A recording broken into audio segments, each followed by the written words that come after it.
In the 7th century, a new force emerged from the Arabian Peninsula. Within decades, it would reach the shores of North Africa. Within a century, it would cross the Sahara.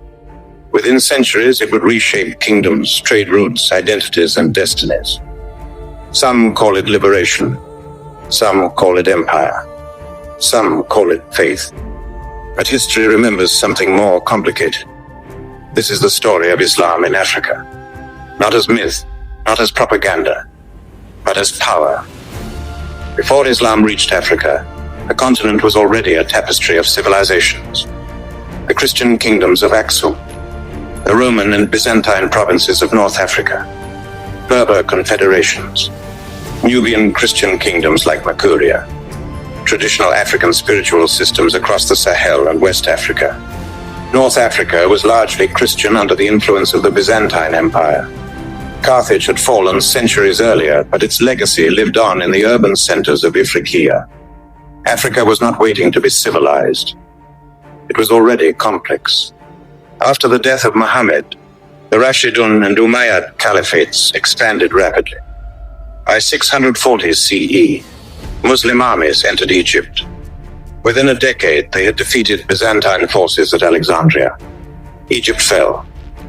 Then came Libya, then Tunisia, then Algeria, then Morocco. The conquest was not peaceful. Berber tribes resisted fiercely. One of the most legendary resistance leaders was Dihya, known as Al-Kahina, a Berber queen who fought Arab expansion in the 7th century. She led a coalition against the Umayyads. For a time, she pushed them back, but eventually she was defeated. North Africa became part of the Umayyad Caliphate.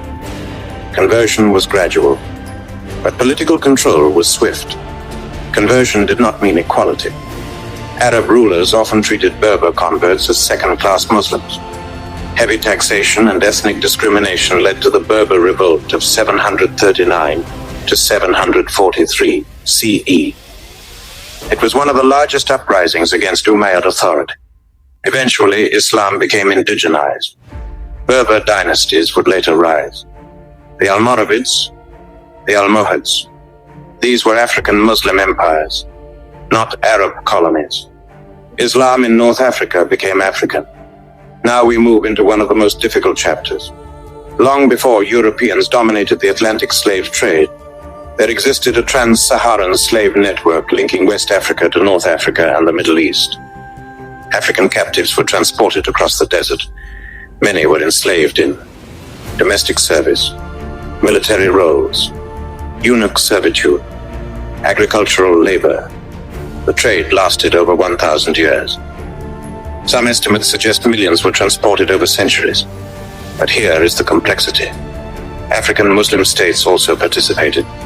Empires like Ghana, Mali, Songhai engaged in slave trading, often with North African buyers. Islam did not invent slavery. Slavery existed in Africa before Islam, but Islamic empires integrated it into vast commercial networks. Some interpretations of Islamic law regulated rather than abolished. Unlike North Africa, Islam entered West Africa largely through trade. Berber merchants crossed the Sahara. They brought salt, textiles, horses, and to Islam. The rulers of Mali Empire adopted Islam. So did the rulers of Songhai Empire. But rural populations often maintained traditional beliefs for centuries. Islam spread first among elites, then scholars, then traders. It was gradual. In the 18th and 19th centuries, reform movements swept West Africa. Leaders like Usman Dan Fodio launched jihads. The result? The creation of the Sokoto Caliphate, one of the largest pre-colonial African states. These jihads overthrew Hausa rulers, enforced Islamic law, expanded slave raiding. Yes, Muslim reform states enslaved non-Muslims, but they also built educational systems, legal scholarship, literary traditions. Thousands of manuscripts were produced in Arabic and Ajami. On Africa's eastern coast, Islam arrived through trade with Arabia and Persia. The Swahili coast emerged. City-states like Kilwa, Mombasa, Zanzibar, blended African and Islamic identity. But the Indian Ocean slave trade thrived here too. The island of Zanzibar became a major slave hub in the 18th and 19th centuries. Under Omani rule, thousands were trafficked inland. Again, African intermediaries participated. Power and profit often outweighed faith. Islam in Africa was not just conquest. It was scholarship. It was architecture. It was poetry. Cities like Timbuktu flourished. The University of Sankore became a center of learning. African scholars debated theology, law, astronomy. Islam became Africanized. Sufi brotherhoods spread spirituality across the Sahara. But tensions persisted between reformists and traditionalists. When Europeans colonized Africa in the 19th century, they encountered powerful Muslim states. France fought Islamic resistance movements in West Africa. Britain governed northern Nigeria indirectly through emirs of the Sokoto Caliphate.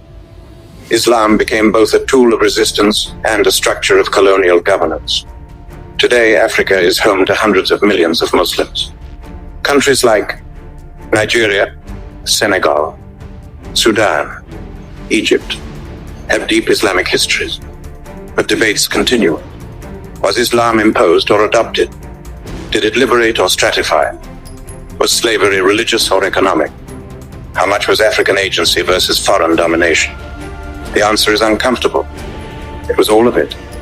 Islam in Africa is not a simple story of victim and villain. It is a story of empire and resistance, of scholarship and slavery, of devotion and domination, of African agency and foreign expansion. History is rarely pure. It is layered. And Africa's encounter with Islam reshaped the continent forever.